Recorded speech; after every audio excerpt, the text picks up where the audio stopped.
Hello and welcome back to my YouTube channel. I'm just quickly readjusting my camera, which is a little,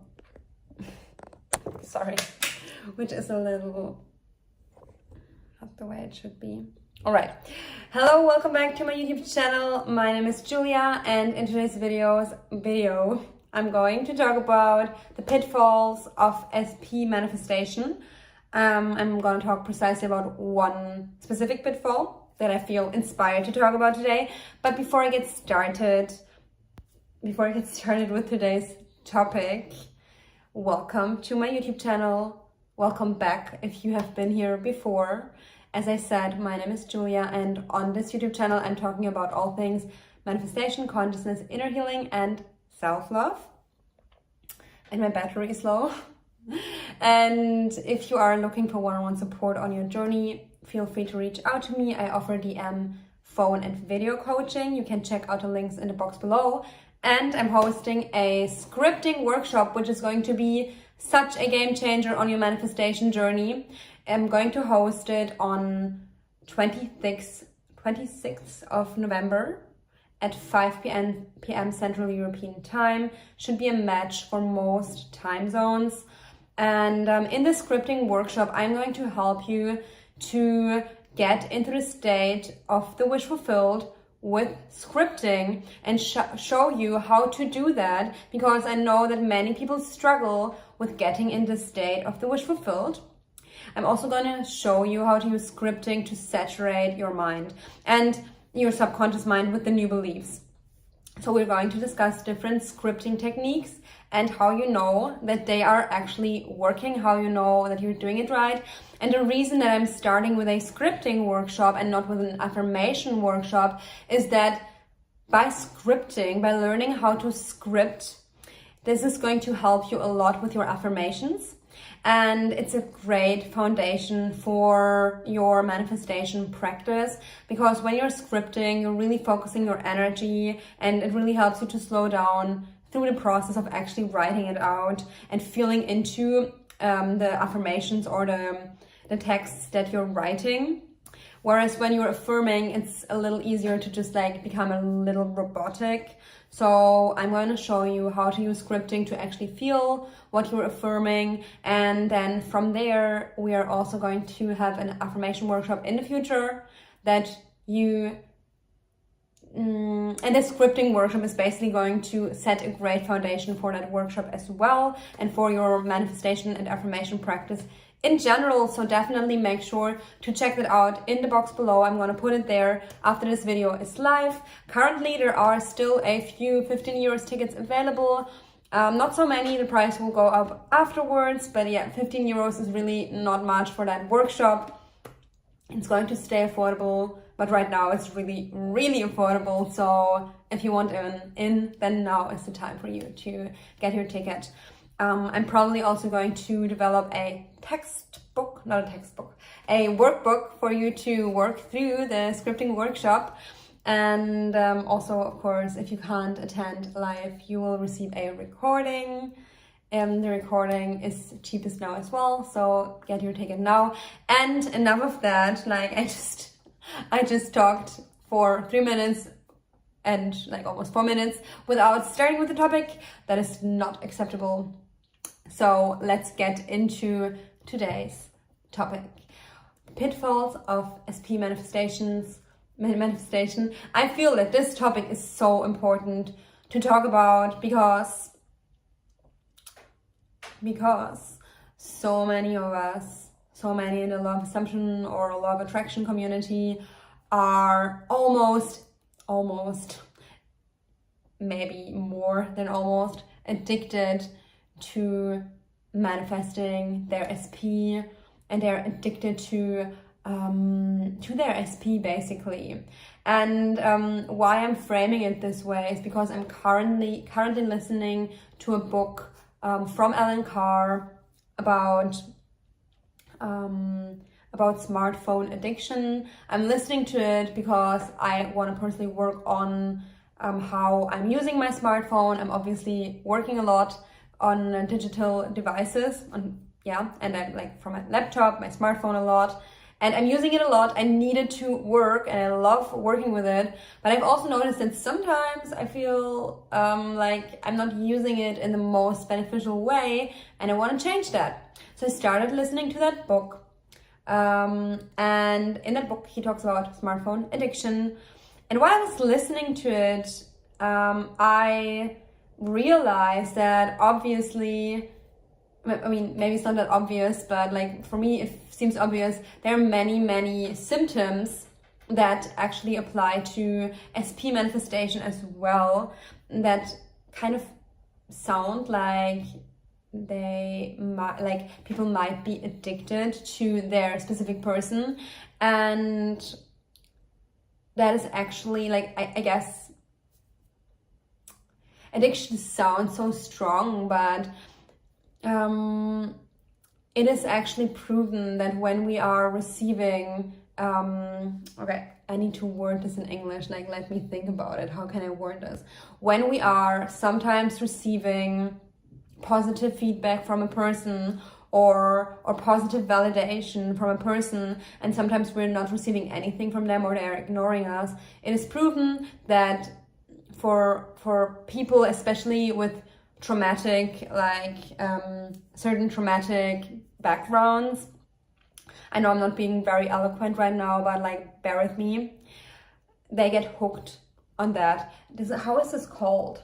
It's called oh, never mind, like I forgot the name, but like you can get hooked on something or someone when you're receiving intermittent reinforcement, when they're doing this to you, not with any bad intention necessarily, but like if you are having certain traumatic patterns within yourself, then you can get hooked to a person if they're sometimes reaching out to you and sometimes they are ignoring you. This is like fairly well known in psychology. Such a shame that I can't come up with the term right now, but it's also proven, and that was the scientific part I was talking about. It's also proven that if we receive like these intermittent reinforcement, like not only with people, but like generally, like when we sometimes get a reward and sometimes we don't, we get more addicted. We really want to, like, we really start to crave that reward. Versus when you're in a safe connection, or when we know that something is always available to us, we kind of tend to be more relaxed about it and we don't really crave it that much because we can always have it. That's how addiction works. And I feel like I've not done a great job at explaining it, but I hope that you can follow me, and I might clarify it in future videos, or you can put your questions in the box below and I can clarify anything that's not clear in the comments below. All right, so let's talk now about what this has to do with SP manifestation. So for many of us, what happens when we are in codependent relationships basically is that we are getting hooked on people who are not really showing up for us. We're getting hooked on people who are loving us sometimes, and then other times they're not emotionally available at all. They're not there. They are like putting their whole attention on something else, and we cannot really rely on them. And that is a quite unhealthy dynamic to be in, but it happens. It usually happens to people that need external validation because they have a wound within themselves. Like, probably will not happen to you if you have really worked on your codependency issues. You will probably not get hooked again, because you've really done the work to heal. But I've noticed it in myself. Like I had a lot of codependent patterns in the past, and I noticed it even after starting to do the healing work. Like these patterns were coming up over and over again, simply because I needed to do deep work to heal them. And I think I will need to be and I still am, like quite conscious of them, because sometimes I see like, oh, there is some part of me that wants to get hooked again on certain behaviors, and like now I'm conscious enough to like validate myself and not to engage in any kind of like toxic relationships. But like it took me years to get there, where I'm like not getting hooked onto behavior that is not healthy and that is not consistent. Like I have built this consistency with myself now. So now I'm like not really accepting anything less in my close environment, but like sometimes I could see like my brain, even after I was like doing a lot of healing work, I could see it really getting hooked and wanting that like external fix. And that's why you gotta do really, really deep work.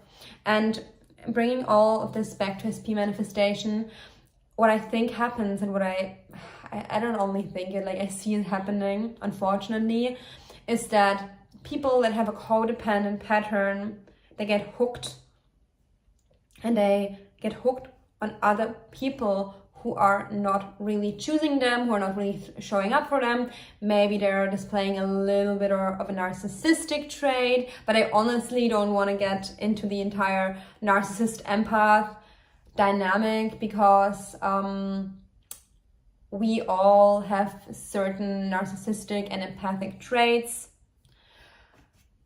So I don't want to get too much into that area.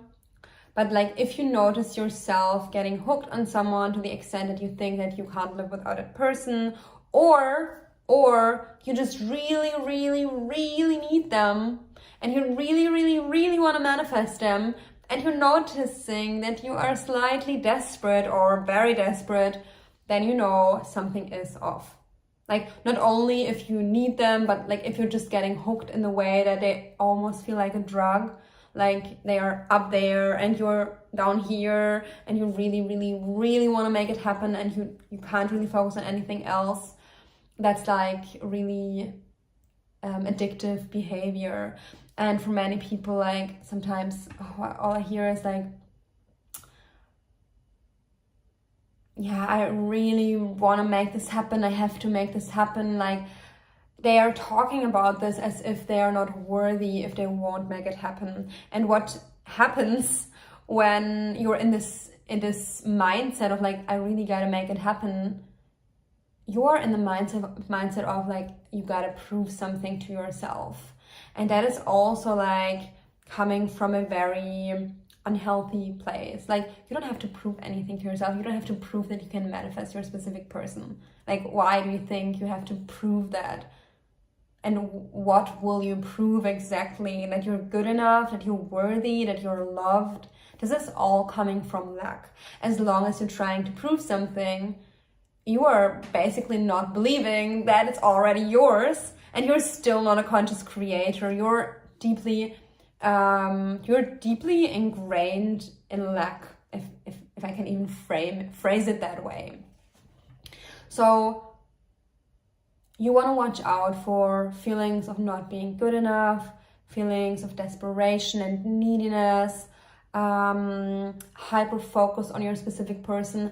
All of these experiences, like a strong lack, strong focus on them, are signs of you being in a very low state of being, in a very unhealthy place, which is okay. Like, there's no judgment. Like, it's okay to be in that space, but in order to heal that, you gotta realize that your SP is not the fix.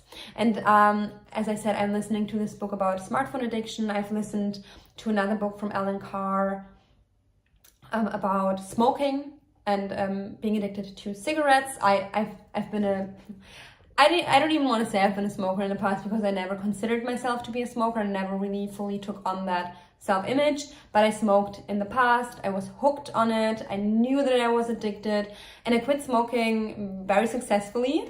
I quit it many times, but like at some point I quit it successfully.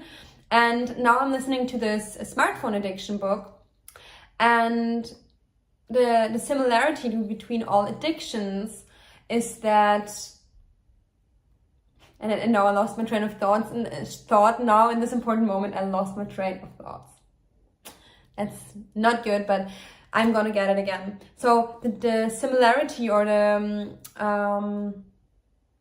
same, like what is same about all addictions is that, and now I got the thought again, don't let me lose it, is that the addiction makes you think that the fix lies in this external thing that you're craving, or it doesn't have to be external, but mostly external, like the cigarette, the alcohol, the smartphone, the food, your specific person. Can you see the similarity?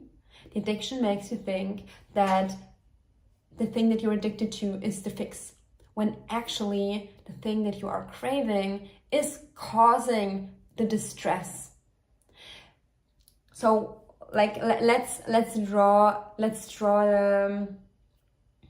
gosh, what's happening today? Okay, let's look at the similarities here. When you're smoking, you are actually creating the addiction with the first cigarette that you're smoking.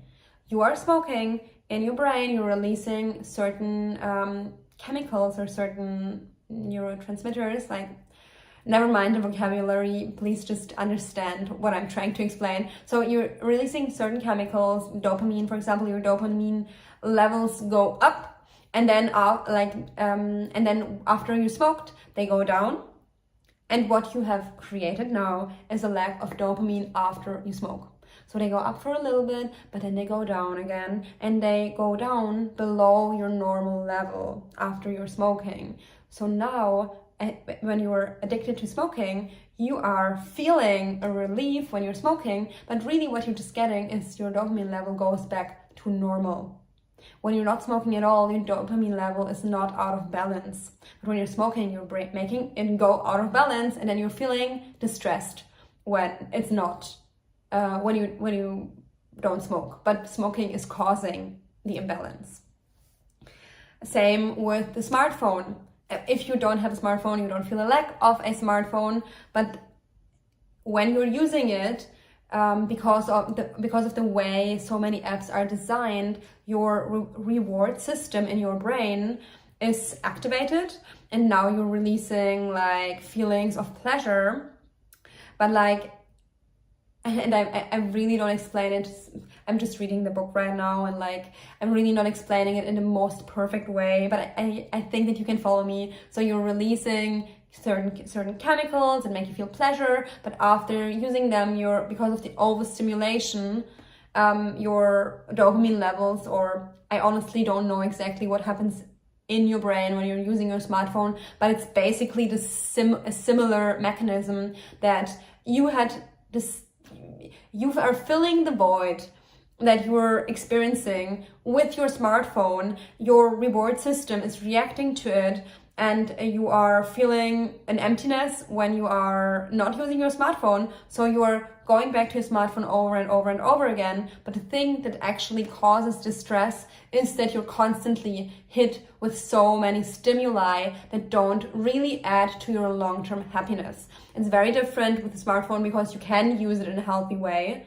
And there are also ways engaging with the smartphone is not adding to long-term happiness. For example, making this video right now is a way for me to contribute to my overall happiness, because like, I'm really doing it from a healthy place. Like, it's not a how do you call it? It's not an impulsive thing. Like, I'm doing it for my work. I'm doing it like in a way where I'm having this long-term vision, and I'm adding to my long-term happiness, versus when you're just mindlessly scrolling or checking your emails every 5 minutes, or compulsively looking at your likes count on Instagram or on YouTube, for that matter, or anything. If you're doing it compulsively and impulsively, and you cannot stop checking, and you feel good when you received a nice message, but you feel bad if you didn't, then you can see how that brings you out of balance, right? So when we look at SP manifestation, it is pretty similar. You feel great when your SP is texting you and when they are around and treating you well, and you feel so bad when they break up with you, or when they don't treat you well, or when they ignore you or don't text you. And many times you get hooked on people who are displaying this exact behavior, where they're sometimes treating you really, really well and they're loving you, and sometimes they're not showing up at all. So you get hooked. And then you think, by manifesting them, I will finally have this relief. When they are in my life and they are consistent, I will feel relief. But this is not the entire truth.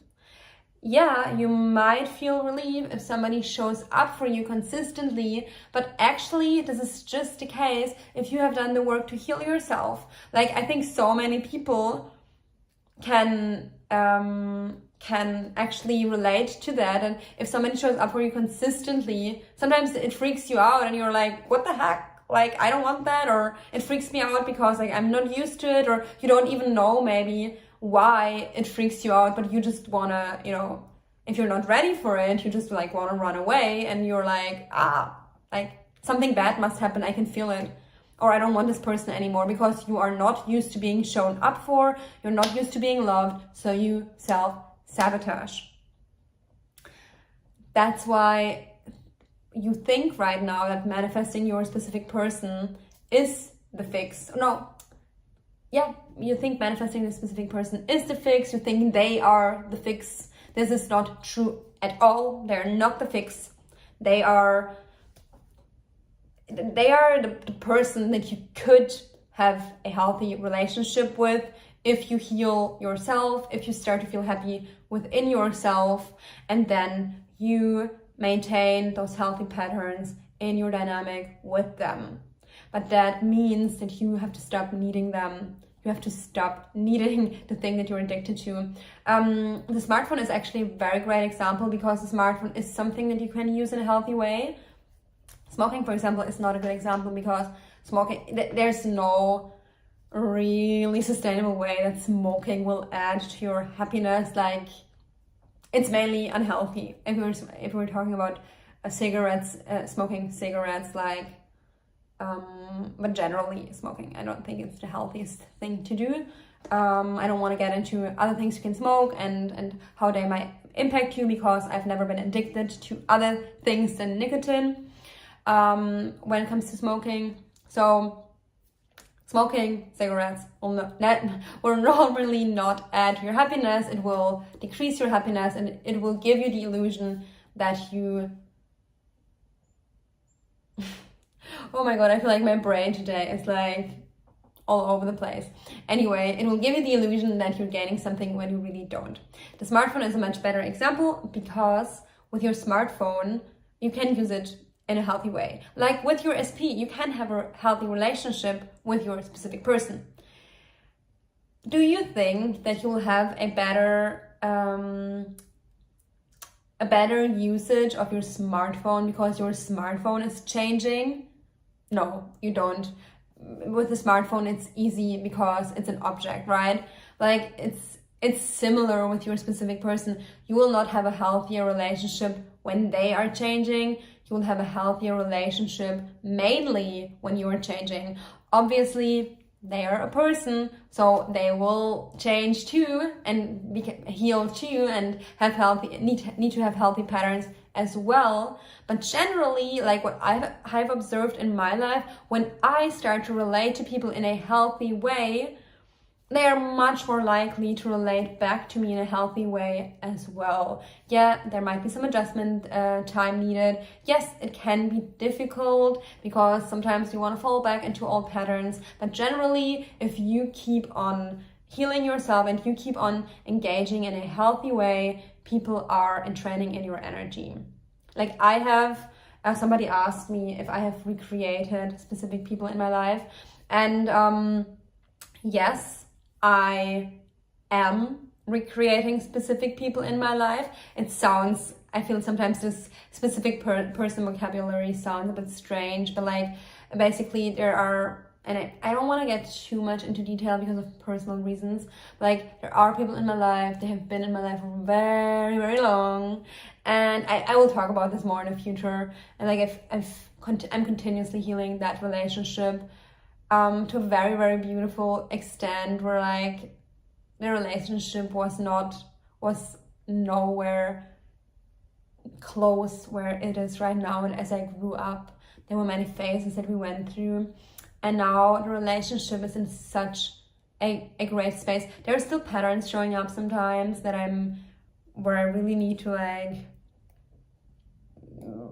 work through patterns that are coming up for me or for other people.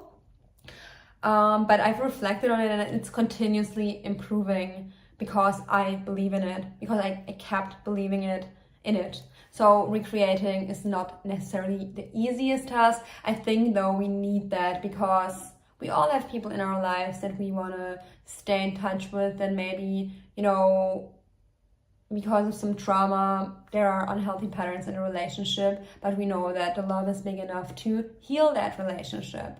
So it's totally possible to do. And when you keep on engaging from a healthy place, people will heal with you. Even if they're not officially or knowingly on a healing journey, like people will start to open up and reflect on their trauma and start to be more emotionally available, simply because you are healing yourself and you are starting to relate to them in a different way, and you're showing up with a lot of love and patience and openness, and yeah, that's how it works. All right, so let me see the comments. I will do a little summary at the end of the video. Oh gosh, I'm already talking for 25 minutes. And by the way, whenever you're seeing it, please let me know how understandable this video was. I feel like I could have done better, but at the same time, like, I feel the video is too good for me to delete it because it's very valuable. So let me know if you want me to redo the video or if it's understandable. Please let me know in the comments, even if you're watching this on replay. It would be very helpful for me to kind of get this feedback. All right, question. How can we change our self-concept in a sustainable way? I started affirming, etc., but sometimes it feels like I have a long way to change some core beliefs. You don't stop. The self-concept work doesn't stop.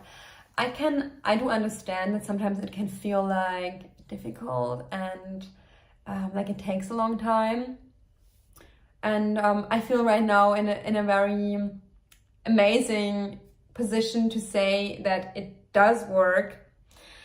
But what I want to let you know that I've been working on myself for so many years. And when I think back, like, I was at home last week, and for some reason I was thinking, I was remembering the time that I had where I was isolating myself a lot for a long time. And I looked back at myself and I was like, wow, it's so difficult for me to relate to that person. Not because I don't have this pattern at all anymore, but like I felt like I was in such a, I don't even want to say it, but I was in a bad place. Like I had so many things to work on. And I didn't want to give up back then, but like I'm thinking back of how depressed I was.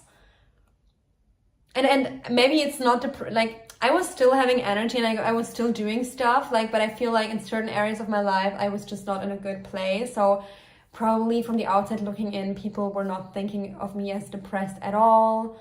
I was still in a place where I was completely in control and healing myself and everything.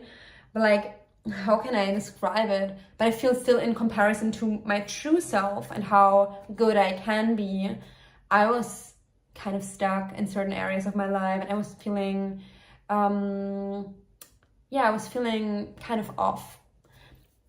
And in retrospect, I'm like, wow, I'm so happy that I managed to go through this time of my life and to like work through it. Although I felt like a part of me felt completely stuck. Like when it came to like certain areas of my life, I was just like, I don't know where this is going, and it was just difficult. And there was just a part of me who knew without a shadow of a doubt that I'm gonna get everything that I wanted. And that there was no real proof in my 3D. Like even when it comes to my business, sorry, my phone battery's low. Even when it came to my business, like it wasn't in a particularly good place. And it was sad. Like I was kind of like stuck, and like also my social circle was not what I wanted it to be, and like I felt like, oh, this is like not the life that I want to live. But like there was something in me that was just like, no, but you're gonna get there, like just don't worry, you're gonna get there. But there was no proof in the 3D like how can I say, like, I was not feeling in a joyful place. Like, even when there came proof, like, I didn't really enjoy it. I was stuck, okay? Like, I think you get the point. But, like, some part of me was just like, I don't know what needs to happen. I don't know exactly what I gotta do. It was before I learned more about manifesting. Now it seems easy. So if you know about manifesting, you're already in a better place than I was. But somehow this belief that I'm gonna, you know, find the solutions helped me to find my solutions.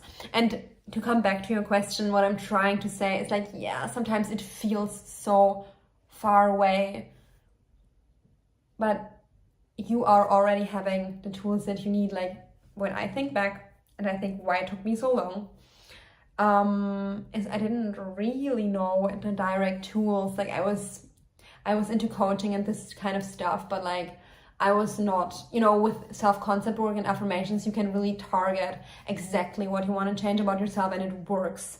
And I didn't have that luxury in the past. Like, I wasn't so aware. I thought I needed to do stuff in the 3D to change my circumstances. And now I know, like, yeah, the 3D inspiration will come, but that's not really the root. Like, the root is internal.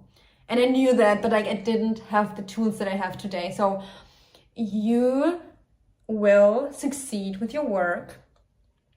If you are here, you're probably already doing the right techniques. If you want to change in a sustainable way, you really got to make sure that you're working on how you're feeling inside of yourself. Yeah, you really got to work on how you're feeling inside of yourself and your inner perception. My life changed every single time when I stopped needing the 3D to change, but I made a decision that I'm going to change something from within.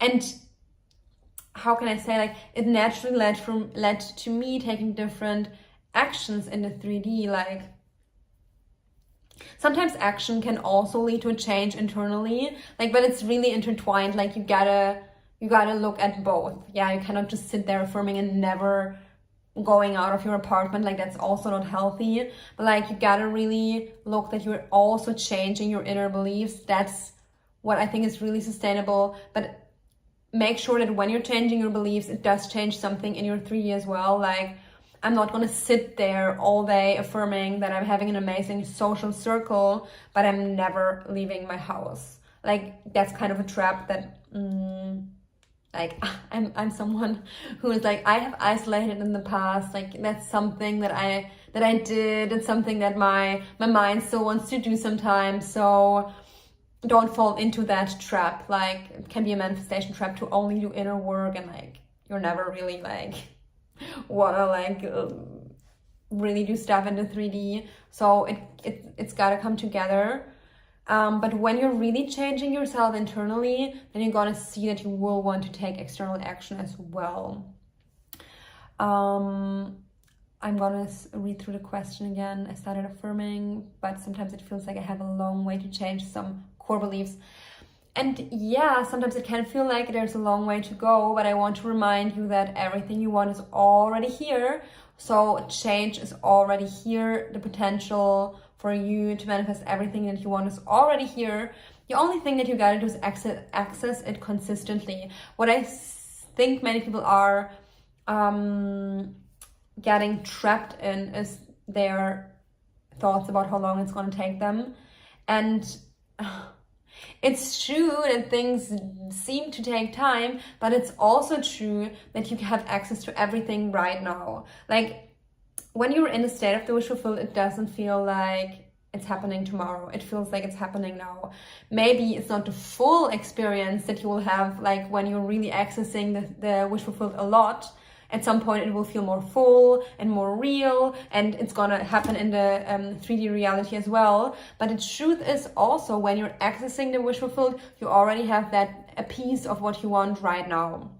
And I think that's important to realize. Like, you don't have to, if you want to feel abundant, you don't have to wait until I don't know, 1 year or a few months when you have materialized your business. but you can start feeling like you have it already now. And for me personally, that's what led me to persist in my business, because God knows it did take me a lot of inner work. And I think you can definitely build a business much quicker and monetize much more quickly than I did, and much more than I did. I started with some shitty business beliefs, but and here's the thing, that I am successful with it.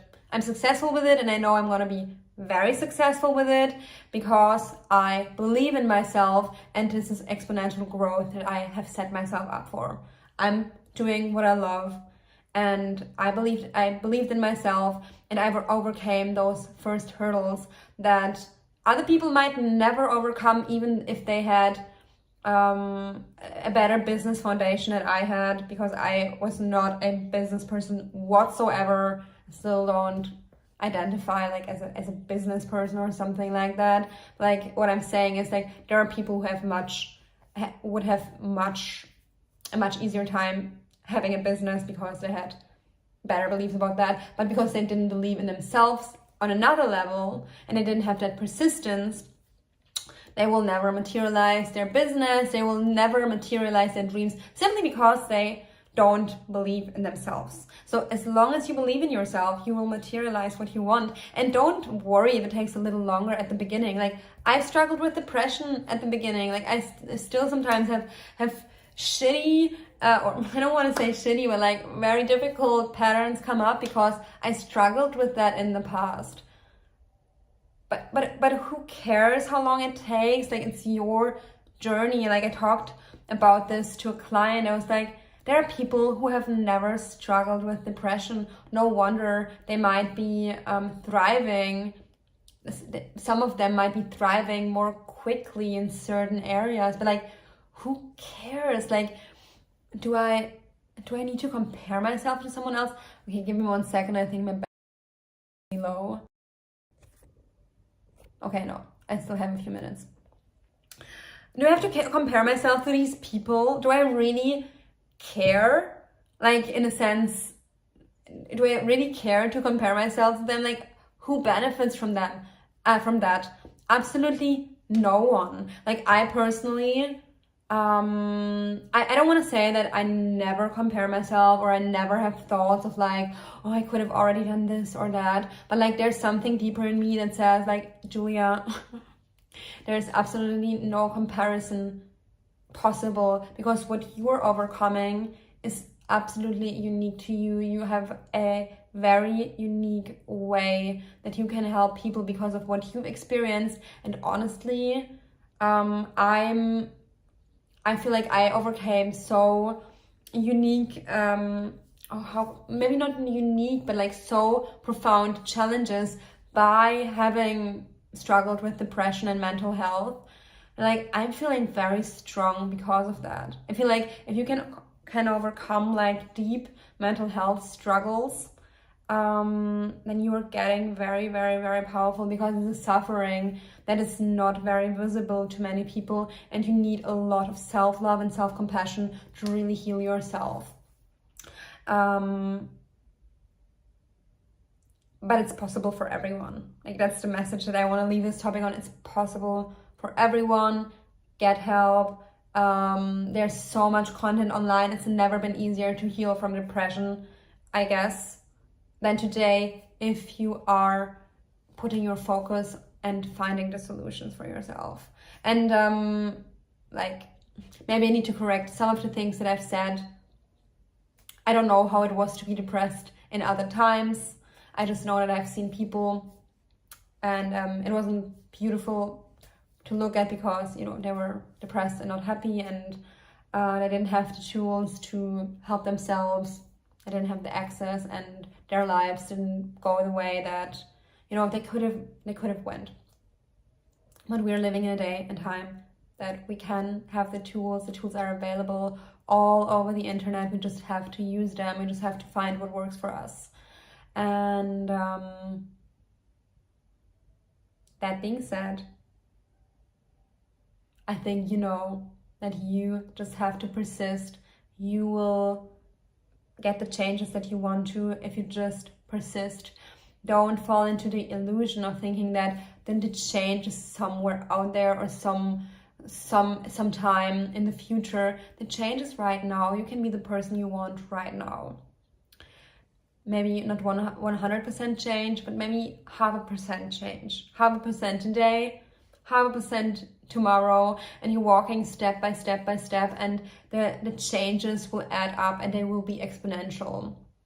Like, okay, I'm talking about quite some dark topics, so now I can go on talking about them, I guess. My grandpa passed away like almost 2 weeks ago. I was at a funeral last week, and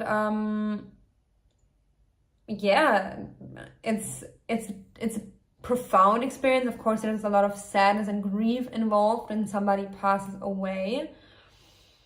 And what I've noticed, that because of my my habits that I've implemented in my life,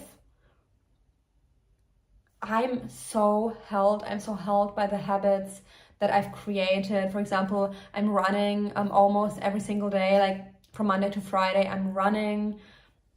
Currently, I'm running 50 minutes a day. Like, I've made a video about that. I started with 5 minutes a day, and I've added 5 minutes every single week.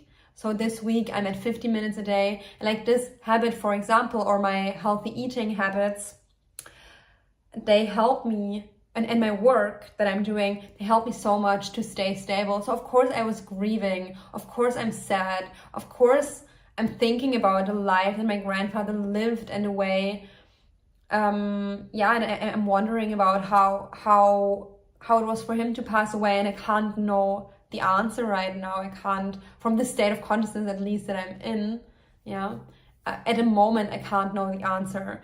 And of course this can make your mind go into dark places, theoretically. But when you're building great habits, they hold you for the rest of your life. Like the way you reprogram your mind can change the way you live your entire freaking life. So every affirmation that you're saying, and you're present with it, and you're saying it from a healthy place, will have a positive effect. So if it doesn't change anything straight away, don't worry, the changes will come. And yeah. And I said it in the last video, like I might be speaking more about death in the future. I don't want to, some people might consider that to be a difficult topic, and it's not the easiest topic, but yeah, I'm not gonna go deeper into that right now. If you have questions about anything that I said today, then make sure to put them in the comments below. Let me know if you like this video. I know I went a little more into the topic of depression than I planned to. I actually do think that it's quite important to talk about it, because I feel that many people are struggling with depressive symptoms, at least, that are manifesting their specific person, and they hope that their specific person can help with their mental health, but it's usually not the case. We need to take care of our mental health first. At least that's a more sustainable way, I'd say. So yeah, let me know if you have any questions regarding this topic in the comments below. And let me tune in to see if I want to say something else. Yeah, one last comment. I'm just because of the recent passing away of my grandfather, I was talking about death in the last video and in this video, and I might be talking more about it in the future. I feel like it's a profound topic, and there's a lot of sadness, of course, and grief that comes with it, and it's totally healthy and normal and okay. We have to say goodbye to that person as we knew them. But like, what I also want to say is that from my perspective, they're not gone. Like, it's not like you cannot have a connection with them at all. From my perspective, I feel like their presence can still be felt. Like, I do feel the presence of people who passed away and I still do feel their presence in my life, in my heart. So that is something that I might talk more about in the future. As we're all one, from my perspective, there's a little bit of a different perspective that I hold about death than I guess like the average person who doesn't feel that we're all one, who has a little bit more like, who has a little different point of view. Anyway, I will not get more into depth about this in this video, but thank you so much for watching. I told you I will do a little summary at the end. So SP manifestation can be amazing, but watch out and find out if you might be addicted. If you're addicted, you will feel desperate, you will feel needy, you will feel like you need to manifest your specific person to prove something to yourself, you will feel not good enough, and you will think that your specific person is the fix to your state of being, the fix to your sadness, the fix to whatever you're experiencing in life. If you feel that your specific person is the fix, it sounds already like an addiction. Your specific person is not the fix, you are the fix. So go within, heal yourself, realize that you as the conscious creator of your reality are creating your reality, and if you're hooked on someone, then you're obviously not in your power. So you gotta move back into your power. I have an emotional healing playlist that can help you with that. And once you're back in the feeling of wholeness, you can start manifesting your specific person from that wholeness. Not because you need them, but simply because you know you can create a reality that you desire. Very, very different space to be in. And now, thank you so much for being here. Again, if you're wanting to join my scripting workshop, then check it out in the comments below. If you're watching this after the 26th of November 2022, then you will find a link to the live recording of my scripting workshop, and you can still benefit from it. I will link it down below so you can access it also after the workshop is over. And now, thank you so much for being here, and I hope you liked this video. It was a bit deeper than I expected it to be, but I think it can be a great, great thing. Have a beautiful rest of your day. Bye.